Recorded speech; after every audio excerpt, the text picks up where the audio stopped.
So this is the first of our four snippets for this week. So the first snippet here is going to look at the sort of the key debate within the Constitutional Convention, which focused on the what would become Article 1, the legislative power. Convention occurred in the summer of 1787 here in Philadelphia. This is a national park, and post-virus, if you ever go to Philadelphia, you can go down and visit it. The windows are sort of boarded shut because there are reporters who are hovering right outside of the gathering, and the framers want to keep the deliberations secret. This is what it looks like on the inside. Again, this is pre-air conditioning. Philadelphia in the summer in 1787 is not the most comfortable place in the world, period. There is no official scribe of the convention. It's not as if they keep a transcript of what people are saying. The best record that we have of the convention comes from James Madison, who's obviously a major player in American politics during this period, who keeps notes that summarize what many but not all of the speakers are saying, that records most of the key votes, but most of what we know that occurred from the convention comes from Madison. In terms of delegates, the delegates are not allocated on the basis of population or on the basis of the size of the states. They're allocated on the basis of interest. Those who are committed to the convention's key precept, which is that there needs to be a more powerful federal government, are invited to Philadelphia, and many of them come. And so you get a kind of weird state allocation.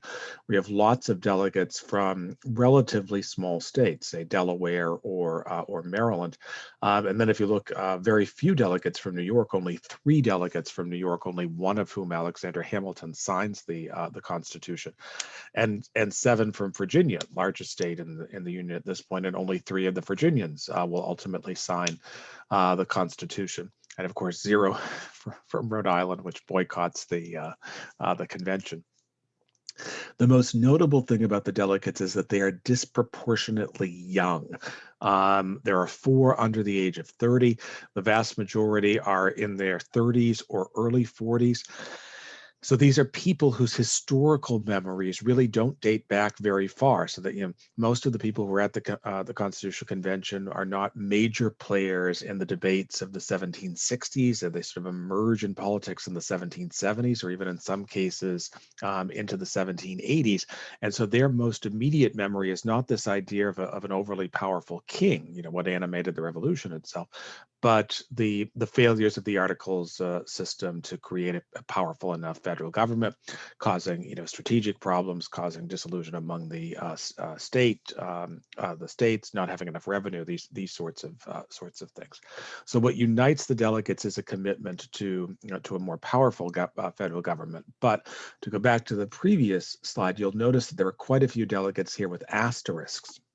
There are 55 people who, they're all men, who attend the Constitutional Convention, but only 39 of them ultimately will sign the Constitution. The 16 who, excuse me, the 16 who don't sign, 13 of them leave. 3 hang around for the end, but then refuse to sign the Constitution. The most famous of them is George Mason, the Virginia delegate, who says that he wants to sign the Constitution, but he won't support it without a Bill of Rights. So even within this kind of self-selected group, roughly a quarter, between a quarter and a third, choose not to sign on to the Constitution itself. So the big issue and the issue that animates the most extended debate is the issue of how to structure the legislative branch, which almost all of the framers believe, erroneously, of course, as it turns out, will be the more powerful branch of the federal government. And there are 2 big plans and 1 sort of smaller plan that are before the convention.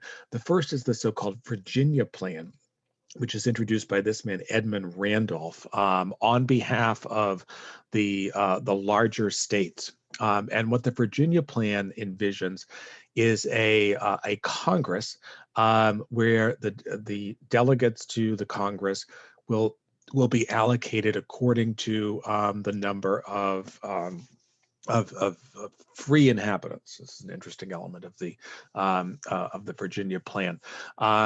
Sort of what's now done with the House of Representatives. There'll be a Senate. The Senate in the Virginia plan will consist of people who are nominated by the House of Representatives. So the House is a fairly powerful body in the Virginia plan.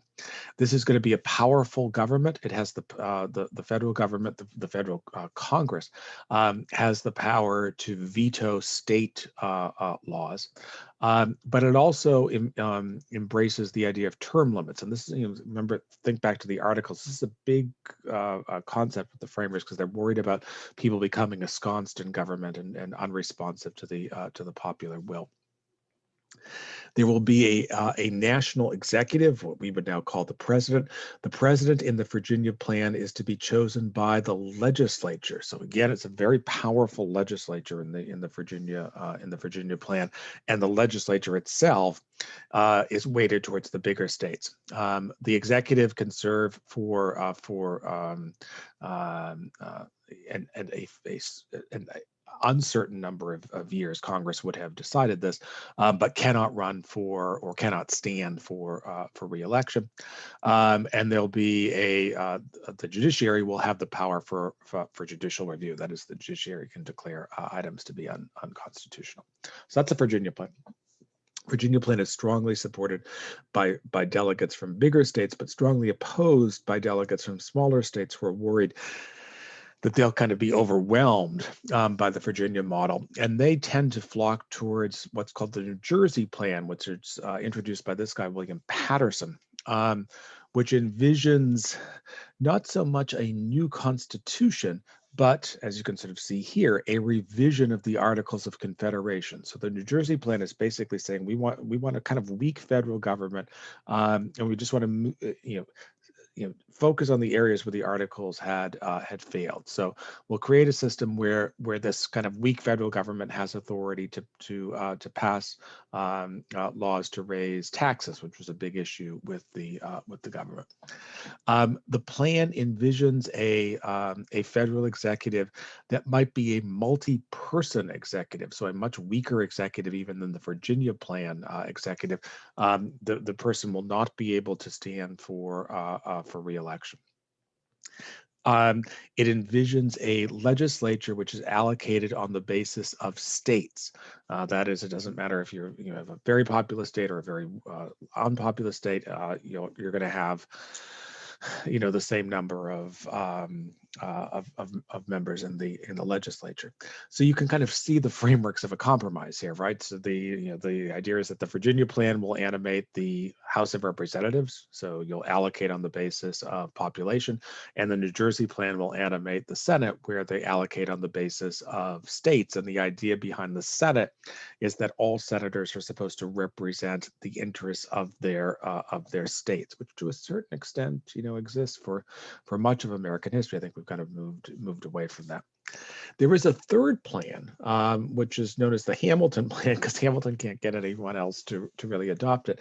And what's significant, I think, about this plan is that it shows that Hamilton, even within this body, and these are people who are disproportionately supportive of a more powerful national government, Hamilton is seen as kind of pushing the envelope and very, very on the ultra aggressive side in terms of not only a more powerful government, but within that government, Hamilton envisions a much more powerful executive branch than was the case in either the New Jersey or the Virginia plan.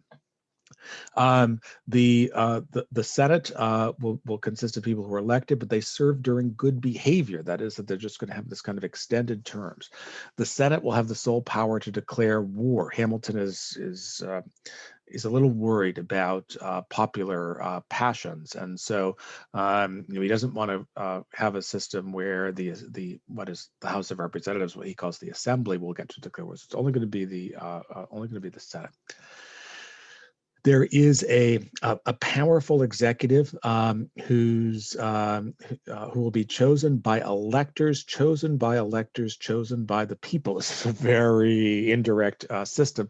This is the origins of the Electoral College, which doesn't get established until very, very late in the convention. What Hamilton calls the governor, what we would call the president, has the power to veto all laws. And there also will be a Supreme Court in the Hamilton plan with 12 judges. It will have robust jurisdiction. And it will have, a significant, and it will clearly have power over state laws as well. The Hamilton plan is seen as too extreme. The delegates believe that it gives too much power to the federal government and too much power to the presidency.